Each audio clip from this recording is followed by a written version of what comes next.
Hi everyone, it's Louise with Louise McKay Art, and welcome to our Thursday edition of Rock and Pour. I'll be followed by Lori Houston at 6:45 and Angelia Bliss at 7 o'clock. And I'm diving in right now, and I'm going to be doing a completely voiced over and music video again, because once again I had music playing in the background and I cannot air that on YouTube. So I'll have all the colors listed in the description.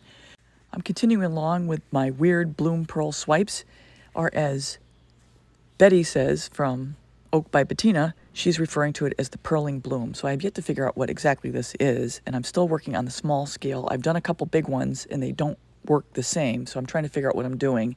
That color I'm laying down there for the pillow is in fact my scrap paint. So I've finally found a use for the scrap paint. And interestingly enough, in this technique, it doesn't seem to impact the final result that I've noticed compared to the Multi-Pro clear white. So yeah, just laying down the pillow, and like I said, this is my scraps and it's been strained. So hopefully I don't have much gunk in there, but it seems to work just fine. So yeah, I'm just gonna stretch that out and then I'm gonna lay down my colors, and I'll call out the colors as I go. But first I'm gonna interject something about the tools I'm using. So I'm just gonna point out here, I've been using these tools from acrylicpouringtools.com that Kathleen from Cos Creation gave me when we had a little paint party a few months ago. And these are really good for spreading that paint out. They're nice thickness, maybe 10 or 12 mil thick, with good body to it. Just wanted to throw that in here. So this first color here is my pearl combination, which is the golden iridescent and the Amsterdam pearl white. And part of this process is trying to figure out how to best use those tools and how to pour that paint on. And honestly, I think my paint is too thick, and I'm going to try doing it again, probably thinning it down. I'm still trying to figure out this whole process from Jessica Winterstrom at Winterstrom Art, who I've modeled what I'm doing off of what she does. I'm just not getting the same results that she does. However, I have learned since my first couple videos, my first couple tries, that I'm doing it incorrectly because I'm using house paint with the tricorn on the top instead of the Amsterdam oxide black, which I should be using. So, you know, you always live and learn as you go through these. So that last color I just laid down is Seaglass by TLP, and now I'm loading up that little spreader with Arteza's Pearl Sea Green. And the idea here is that these colors that are underlaid the black will end up showing through the black in the end in like a stained glass type of way. And we'll see what we get here.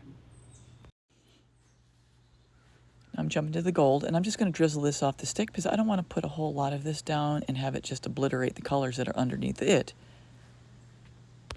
So I'm sure you've noticed that I am skipping bits here and there just to get to the meat of everything. And now that color right there is DecoArt's metallic cobalt blue.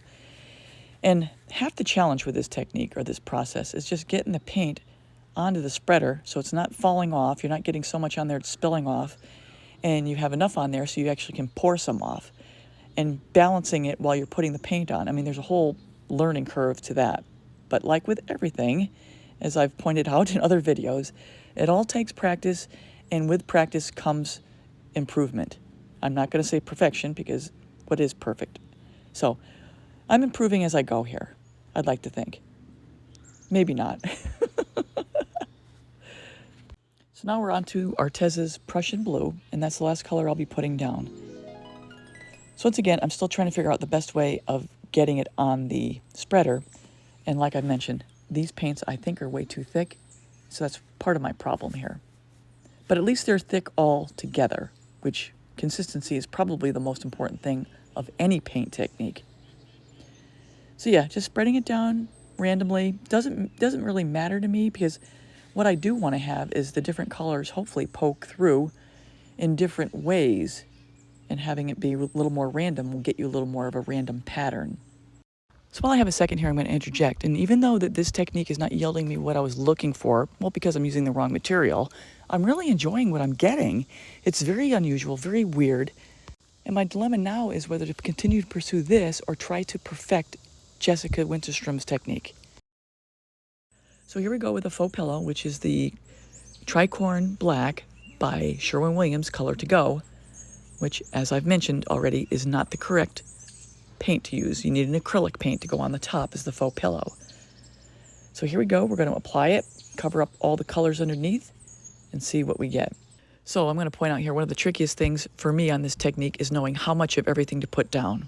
And, you know, first of all, starting with how much of the base pillow, how much color to lay down, and then, of course, how much of the black faux pillow to put on top so that it makes sure that you have enough to spread to the edges and cover everything over by the end. So it's a bit tricky. But once again, just like doing the trays, starting with a little less is probably better than maybe having too much to start with, because you can always add more as you go.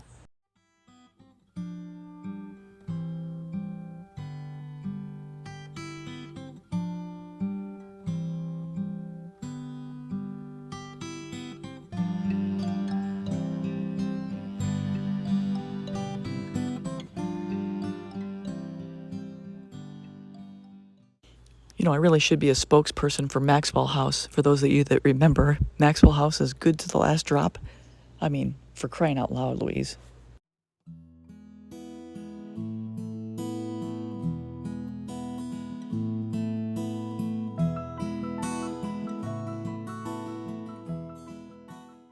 So when I'm getting my cell activator lined up here, and this is the Australian Floetrol. I'm using my titanium white and Atelier's rich gold.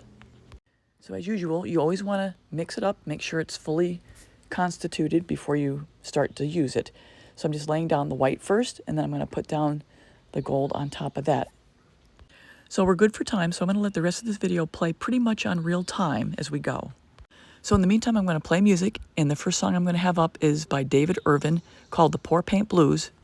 And this has to be the first of any real pour paint music I've heard, and hopefully the first of many more. I poured out my heart, I spilled the beans, acrylic paint all over my jeans. You swiped my soul, locked it up in a cell. Your colors were flowing before they fell, messing up my brand new shoes. I got the lowdown, spun around, pour paint blues.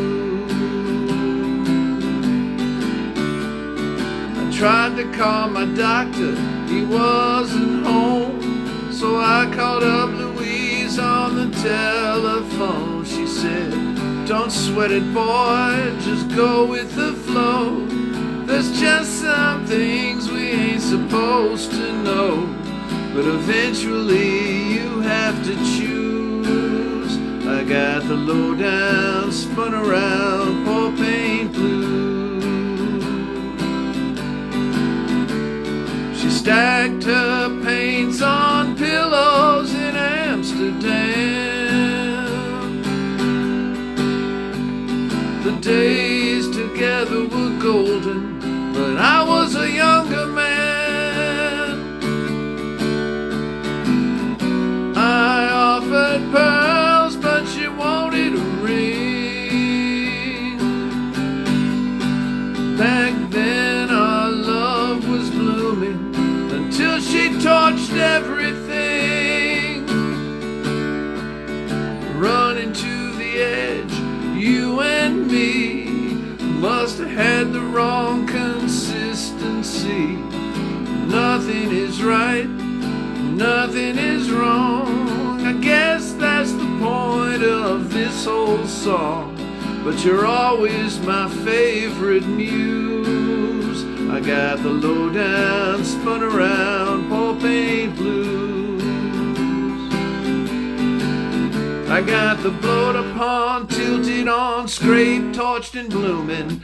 Nothing left to lose.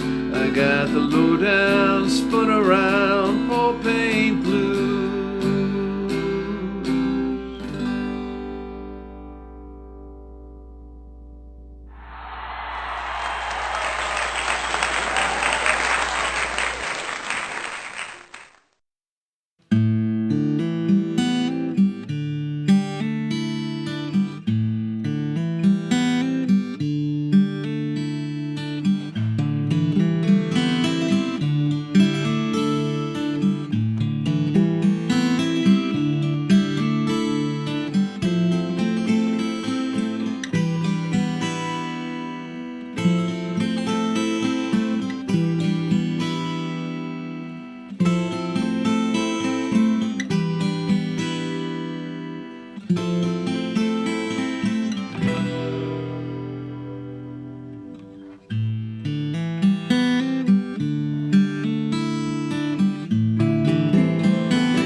So everyone, that's the end of the creation process, and I've spun off enough paint so I know we're done. And I just know there's a good technique in here. I just have to figure out how to harness the nature of these paint reactions so that I can have a little more deliberate thought process in how I'm layering my paints and so forth to get a result that I'm looking for. And I've started a playlist called Pearling Blooms, Thank You Oak by Bettina, that I'll link at the end. So upcoming, I have photos of the next 2 hours of the pearlization process, and then at the very end, I have it on fast forward so you can see it very quickly how it works. So if you haven't subscribed yet, please subscribe, hit the bell and all. You'll get all my latest art tutorials. A thumbs up and a comment would also be wonderful. I'd appreciate it.